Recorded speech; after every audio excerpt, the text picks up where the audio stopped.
ఎందుకు ఏడుస్తున్నావు? తల్లో పేలు పడ్డప్పుడు గోక్కోకుండా, బాస్ పరిస్థితి తలకిందులవుతున్నప్పుడు గొల్లుమని ఏడవకుండా ఎలా ఉండగలం మేడం? ఎలా ఉండగలం?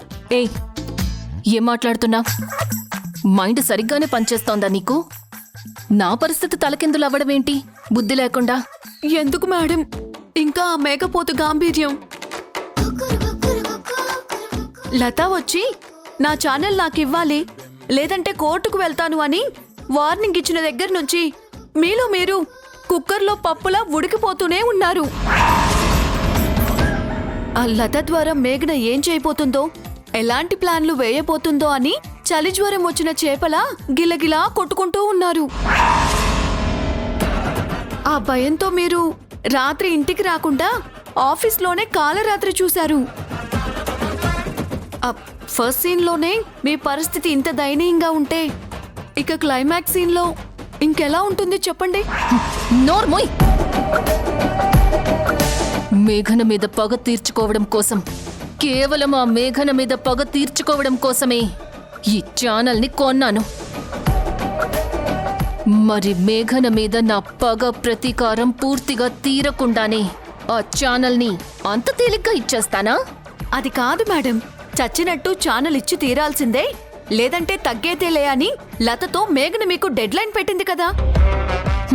బార్బీ, కంసుడు తెలుసా నీకు? ఆ పురాణాల్లో వినడమే మేడం, బయట పెద్దగా పరిచయం లేదు. అయినా ఇప్పుడు ఈ సీన్లో సడన్ గా ఆయనెందుకు గుర్తుకొచ్చారు మేడం? కంసుడికి ఎవరి మీదైనా డౌట్ వచ్చినా, ఎవరి ప్రాణాలైనా తనకి కావాలని ఉందనిపించినా, మూడో కంటికి తెలియకుండా తను ఏం చెయ్యాలో అది చేసుకుంటూ వెళ్ళిపోతాడు. నేను కూడా అదే టైప్. అంటే ఏం చేయబోతున్నారు మేడం? కంగారెందుకు, జస్ట్ వెయిట్ అండ్ సీ.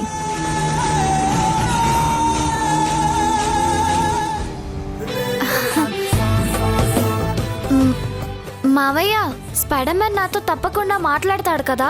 అమ్మే, మాట్లాడతాడా లేదా అని డౌట్ అక్కర్లేదు, ఖచ్చితంగా మాట్లాడి తీరుతాడు. నేను చెప్తున్నా కదా, నువ్వు ఫిక్స్ అయిపో. మావయ్య మావయ్య మావయ్య, ఇక్కడే ఆపు. ఏమైనదమ్మే, ఈయన్నే ఆపమని చెప్తా ఉండవా?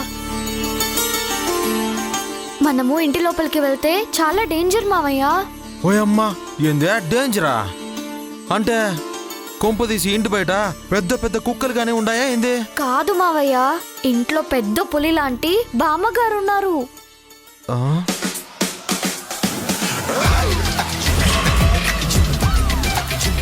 సులోచన, సులోచన. మరేమో బామ్మగారికి మామూలుగానే ముక్కు మీద బోలెడంత కోపం కదా. ఇంకా నేనన్నా, అమ్మ అన్నా, తమ్ముడు అన్నా ఆవిడకి ఇంకా ఇంకా కోపం. ఆవిడ గాని నన్ను చూసారనుకో. అమ్మే, నాకు సీన్ క్లియర్ గా అర్థమైనదే. నువ్వేం డీటెయిల్ గా చెప్పబల్లా? ఎందుకు వచ్చుండవా? ఏం పని మీద వచ్చుండవా? నా ఇంటికి వచ్చేదానికే నీకెంత ధైర్యమనే? ఇంకో తూరిటి వచ్చినావంటే ఊరుకునేదే లేదోనే. నిప్పులు దొక్కిన కోతి మాదిరిగా నీ మీద సిందులు దొక్కుతుంది, అంతే కదా?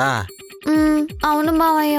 చూడమే, ఒకవేళ ఆ గయ్యాలి సూర్యకాంతం గనక బయటికి వచ్చినదనుకో, ఆవిడ్ని ఎట్ట ఏ మాదిరిగా మాయ చేయాలనో నాకు బాగా తెలుసు.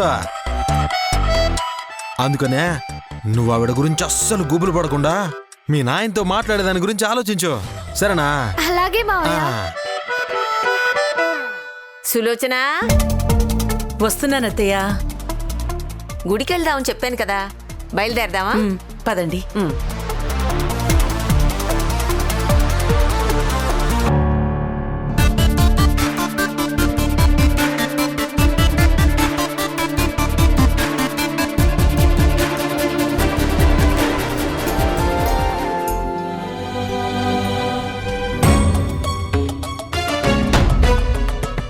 కరిచే చెప్పుని కాళ్లకు చుట్టుకున్న పాముని ఎంత త్వరగా వదిలించుకుంటే అంత మంచిదంటారు.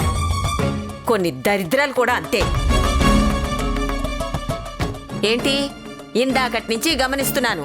ఆవిడ గారిని నేనేదైనా అనడం, నువ్వు నన్ను మింగేసేలా చూడటం. చూడు, ఆవిడ్ని కోడలుగా తిరిగి తెచ్చుకోవాలని ఆశపడుతున్నావేమో.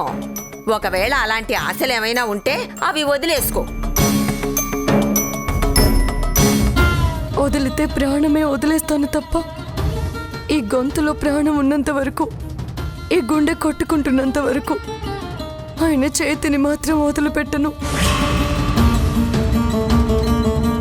అమ్మా, నేనే తప్పు చేయలేదని నీకు తెలుసు. అందుకే నేను నిర్దోషినని నిరూపించుకోవడానికి ఇప్పుడు నేను చేస్తున్న యుద్ధంలో నాకు అండగా నిలబడు.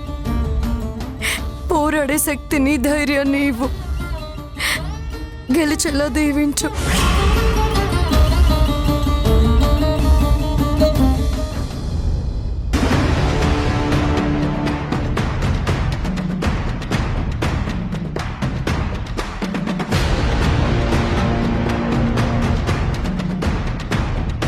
శతమానం భవతి శతాయు పురుష శతేంద్రియ ఆయుష్యేవేంద్రియే ప్రతిష్టతి. నమస్కారం అమ్మా. ఓం లక్ష్మీం క్షీరసముద్రరాజతనయాం శ్రీరంగధామేశ్వరీం దాసీభూత సమస్తదేవలోకవనితాం లోకైకదీపాంకురాం శ్రీమన్మందకటాక్షలబ్ధవిభవ బ్రహ్మేంద్ర గంగాధరాం త్వాం త్రైలోక్యకుటుంబినీం సరసజాం వందే ముకుందప్రియాం వరాంకుశోపాశమపీతముద్రాకరైర్వహంతీంగబలాసనస్తాం బాలార్కకోటిప్రతిభాంధ్రనేత్రాం.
ఎలా ఉన్నారు అత్తయ్య? బాగున్నారు?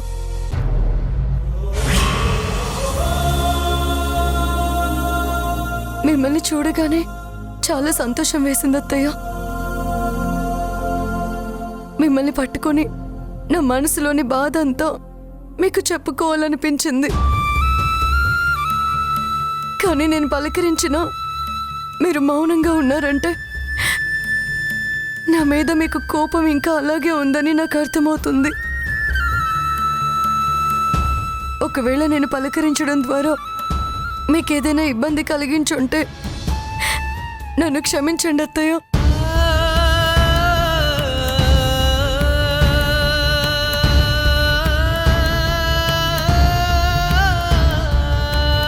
మేఘన తప్పు చేసిందంటే, నా కొడుకుని మోసం చేసిందంటే, మా కుటుంబానికి నమ్మక ద్రోహం చేసిందంటే నేను అసలు నమ్మలేకపోతున్నాను.